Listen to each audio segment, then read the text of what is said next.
Ito'y niluto kong Bisayan vegetable dish, lawa o lawoy o laswa sa Ilonggo. Meron siyang, lagyan ko siya ng saluyot.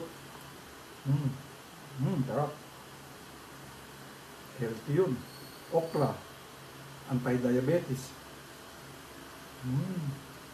Sarap. Meron siyang talong.